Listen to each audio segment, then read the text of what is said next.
Hi guys, welcome to economics class 16।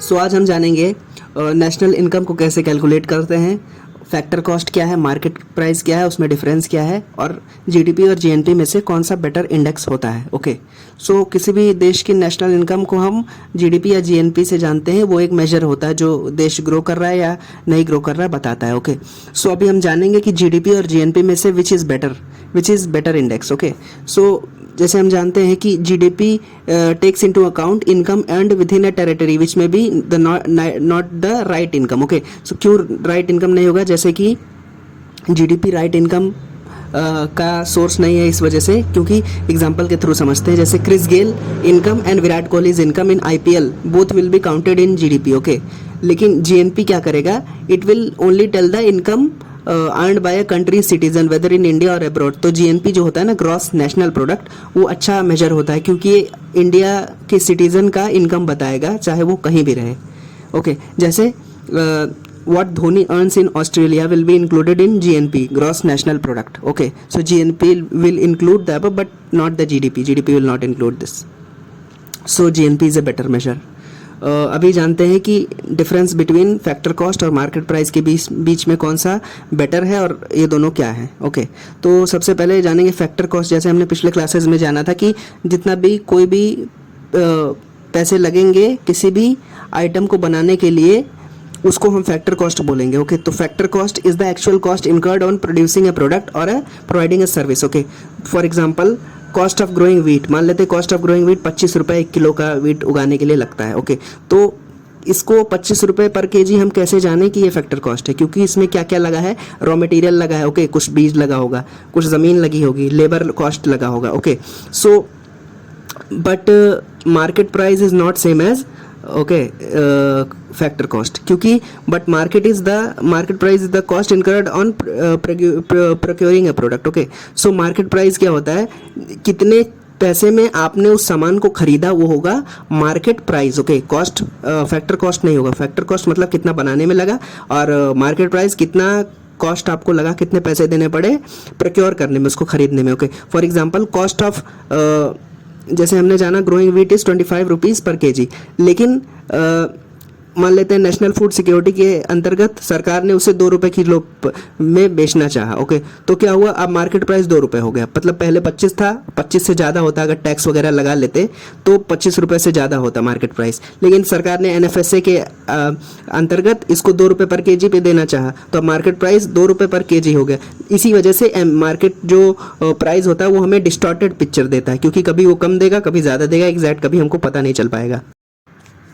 So market price gives a distorted picture. Okay, so market price doesn't give a true picture of the economy as the entire cost incurred and the earnings of the factors of production is not accounted. Okay, but factor cost में हम actual cost of production देख रहे हैं। market price में कभी कम हो रहा है, कभी ज़्यादा हो रहा है, हमें एग्जैक्ट पता नहीं चल पा रहा है, कि स्टेबिलिटी नहीं है कुछ। इस वजह से factor cost gives a true picture of an economy, क्योंकि इसे हम मतलब बोल सकते हैं ना कि ये हमेशा वही रहेगा, चेंज तो नहीं होगा। तो इस वजह से फैक्टर कॉस्ट बेटर है मार्केट प्राइस से। ओके, नेक्स्ट हम जानेंगे कि how do we calculate the national income. Okay, so 3 तरीके होते हैं। एक होता है वैल्यू एडेड मेथड, दूसरा इनकम मेथड, तीसरा एक्सपेंडिचर मेथड। तो ये तीनों मेथड नेशनल इनकम को कैलकुलेट करने के लिए यूज़ होता है। जैसे हम जानते हैं कि GDP is a measure of national income of any country. Okay, so ये तीनों मेथड्स हैं जिससे हम अलग अलग सेक्टर्स ऑफ द इकोनॉमी, जो हमारे सेक्टर्स हैं ना, मैन्युफैक्चरिंग सेक्टर, प्राइमरी सेक्टर और सर्विस सेक्टर, उसके उन सभी के सेक्टर्स का नेशनल इनकम जानने के लिए बहुत सारे मेथड्स हैं। ये तीनों अलग अलग मेथड्स हैं अलग अलग सेक्टर्स के इनकम जानने के लिए। Okay, so value added method, जिसे हम प्रोडक्शन मेथड या आउटपुट मेथड भी कहते हैं। इसे क्यों प्रोडक्शन मेथड या आउटपुट मेथड कहते हैं? क्योंकि इससे हम कैलकुलेट करते हैं GDP at market price. Okay, और प्राइमरी सेक्टर का हम कैलकुलेट करते हैं जीडीपी इससे। ओके, तो इसे क्यों कहते हैं आउटपुट मेथड? तो इसके कैलकुलेशन में ही आपको बात पता चल जाएगी। तो इसका कैलकुलेशन इस तरीके से होता है कि final output is multiplied by the market price. तो फाइनल आउटपुट जो भी आइटम का प्रोडक्शन हो रहा है ना, जितना भी प्रोडक्शन हो रहा है उसको मार्केट प्राइस से मल्टीप्लाई करेंगे। ऐसा कर करके ये सारे भी प्राइमरी सेक्टर में जितने गुड्स हैं ना, उसका हम वैल्यू निकालेंगे, मार्केट प्राइस को मल्टीप्लाई करेंगे, कितना आउटपुट कितना प्रोड्यूस हो रहा है। इस वजह से इसको आउटपुट मेथड भी कहते हैं या प्रोडक्शन मेथड भी कहते हैं। और कौन कौन सी आइटम्स होंगे जो प्रोडक्शन में नहीं इंक्लूड होते हैं, जैसे कि हमने पिछले क्लासेस में भी जाना था, sale and purchase of second hand items, ये नहीं इंक्लूड होगा प्रोडक्शन में, क्योंकि वही पुराने आइटम्स जो एक बार प्रोड्यूस हो चुके हैं उसको हम एक बार काउंट कर चुके होंगे ना। अब दोबारा सेकंड हैंड आइटम को, थर्ड हैंड आइटम को काउंट करना तो हम ये मतलब ये इनएक्यूरेट हो जाएगा ना वैल्यू हमारा जीडीपी कैलकुलेशन में, क्योंकि हम बार बार एक ही चीज़ को जोड़ रहे हैं तो सही वैल्यू वो नहीं बताएगा हमें। और production due to illegal activity, ये भी हमारे जीडीपी में काउंट नहीं होता, क्योंकि ये सरकार के मॉनिटरिंग में होता नहीं है, तो इसको हम काउंट नहीं करते हैं। तो इलीगल एक्टिविटीज़ का जो प्रोडक्शन है वो भी जीडीपी में नहीं दिखता है। ओके, और नॉन इकोनॉमिक गुड्स जैसे नेचुरल आइटम्स, एयर, वाटर, ये भी हमारा प्रोडक्शन के अंदर नहीं इंक्लूड होता, प्रोडक्शन में इसको नहीं काउंट करते। और कुछ ट्रांसफ़र पेमेंट्स होते हैं। ट्रांसफ़र पेमेंट्स यानी कि जिसके लिए कोई सर्विस ना प्रोवाइड की गई हो, जैसे सरकार ने कोई आपको जैसे कि विधवा पेंशन दे दी, ओके, तो इसके लिए सरकार को कोई मतलब जिस बंदे को मिली या जिस औरत को मिली उसको उसने कोई सर्विस नहीं प्रोवाइड की सरकार को, मतलब ये डायरेक्ट ही पेमेंट हो रहा है, ये एक वन साइडेड है। ओके, इसी वजह से इसको ट्रांसफ़र पेमेंट कहते हैं। जैसे बच्चों को स्कॉलरशिप मिली, मतलब जिन बच्चों ने 75% से ज़्यादा मार्क्स लाए मान लेते हैं, उनको सरकार ने स्कॉलरशिप दी। अब इसके लिए किसी बच्चों ने कोई सर्विस थोड़ी ना परफॉर्म की है, बस ये 75 मार्क्स से ऊपर लेके आए, इस वजह से सरकार ने स्कॉलरशिप दी, मान लेते हैं 10,000 रुपये की। तो ट्रांसफ़र पेमेंट ये वन साइडेड होते हैं, पहले ये जानते हैं, इसके लिए कोई सर्विस नहीं प्रोवाइड की जाती है जिसके एवज में ये पैसा मिलता है। ओके, पेंशन ये भी नहीं होती है प्रोडक्शन में count. Okay, so transfer payment such as scholarships, pensions, these are not included in the production because income is received but no new good is produced और नो सर्विस इज प्रोवाइडेड इसके एवज में। Okay, इस वजह से इसको production में नहीं काउंट किया जाता है। दूसरा मेथड जानते हैं, इनकम मेथड। सो ये इनकम मेथड भी एक मेजर है, मतलब एक तरीका है जिससे हम नेशनल इनकम निकालते हैं सर्विस सेक्टर का। तो सर्विस सेक्टर का इनकम मेथड से निकालते हैं। ओके, तो it includes the payment made by firms to households, मतलब कोई फर्म्स हाउस होल्ड्स को पैसे दे रहे हैं वो काउंट होगा households, and firms to government जो टैक्सेस के फॉर्म में देते हैं, बैंक्स टू फर्म्स मतलब फर्म को पैसे की ज़रूरत पड़ी वो, या फिर बैंक ने सरकार को पैसे दिए, तो ये क्या होते हैं, फैक्टर पेमेंट्स होते हैं। Okay, so income method is used for calculating the GDP of the services sector. इसमें क्या होता है कि हम सभी जितने भी इकोनॉमी के अंदर जितने भी लोग को इनकम मिल रही है ना, जैसे मजदूरों को मजदूरी मिल रही है, वेजेस मिल रहे हैं, रेंट कैलकुलेट हो रहा है, रेंट मिल रहा है, इंटरेस्ट मिल रहा है, बैंक ने कुछ लोन दिया तो उस पर इंटरेस्ट मिल रहा है, या कोई कंपनी का प्रॉफिट हो रहा है, वो सब कुछ मिला करके इस इनकम को मेजर किया जाता है, received by all factors of production. Factor of production क्या होता है, जैसे कि लैंड, लेबर, कैपिटल, इन सब के एवज में, जैसे लैंड किसी ने दिया अपना तो उसको रेंट मिला, लेबर दिया तो उसको पैसे मिले, या फिर किसी ने बैंक ने लोन दिया, कैपिटल दिया तो उसके एवज में उसको इंटरेस्ट मिला। तो ये सब भी, ये सब को कैलकुलेट करेंगे, इन सबको जोड़ जोड़ के हमारा इनकम आएगा। ओके, सो इस तरीके से पूरे इकोनॉमी का जब हम निकाल पाएंगे तो इसी तरीके से हम निकालेंगे GDP of the service sector. मतलब जीडीपी एक मॉनेटरी वैल्यू है ना, एक पैसे का वैल्यू मान लेते हैं $3 ट्रिलियन।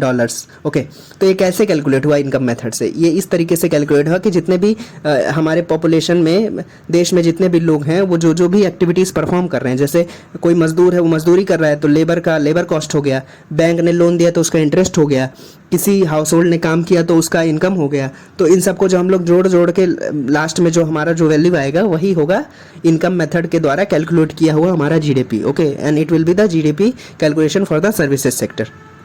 नेक्स्ट आते हैं कि हम मैन्युफैक्चरिंग सेक्टर के लिए कैसे कैलकुलेट करेंगे नेशनल इनकम। तो इसके लिए एक्सपेंडिचर मेथड यूज़ होता है। ओके, सो इसमें हम क्या देखते हैं कि final expenditure on the GDP कितना हुआ, उससे हम इनकम कैलकुलेट करते हैं। सो एक्सपेंडिचर मेथड में हम क्या करते हैं, मैन्युफैक्चरिंग सेक्टर का इनकम निकालते हैं। ओके, तो इसको कैलकुलेट करने का क्या तरीका है, so it is the final expenditure on the GDP. So हम इसमें देखते हैं कि अलग अलग लोगों द्वारा क्या एक्सपेंडिचर किया गया जीडीपी पे, जिसकी वजह से हम इसको कैलकुलेट कर पाए। तो इसमें in this we take into account the expenditure made by the households, the expenditure made by the firms या companies, expenditure made by the government on the GDP, इन सबको लेकर के हम कैलकुलेट करते हैं GDP of the manufacturing sector, और ये होता है एक्सपेंडिचर मेथड। सो एक्सपेंडिचर किस किस तरीके से होता है, 4 तरीके हैं जिसकी वजह से एक्सपेंडिचर होता है। Okay, so expenditure can be 4 items. Okay, तो इसमें 4 तरह के एक्सपेंडिचर आइटम्स होंगे। पहला एक्सपेंडिचर होगा कंजम्पशन एक्सपेंडिचर। तो कंजम्पशन एक्सपेंडिचर कौन करेगा, जो कंज्यूम करेंगे आइटम्स को, जैसे कि households, made by households, and payment made by the and payment made by them to firms, मतलब हाउस होल्ड्स ने कोई चीज़ें खरीदी, उसके एवज में पैसे दिए फर्म्स को जहाँ से वो उसने खरीदा। ओके, तीसरा क्या है एक्सपेंडिचर मेथड में, दूसरा चीज़ है investment. Investment it may be made by the private sector, it may be made by the government. तो ये भी एक तरह से एक्सपेंडिचर है जो कि काउंट होगा, लास्ट में जोड़े जाएगा। ओके, तीसरा एक्सपेंडिचर क्या है government expenditure, may be construction of road या फिर एक्स्ट्रा और भी चीज़ें।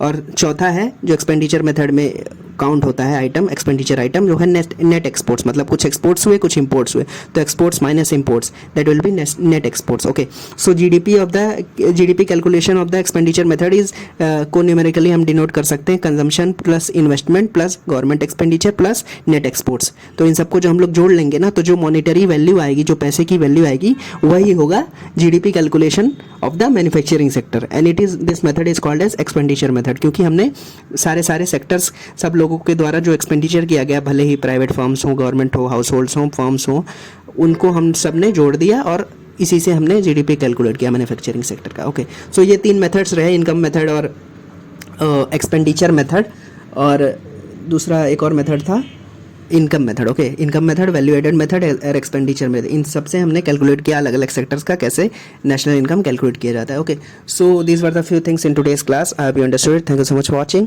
Bye bye.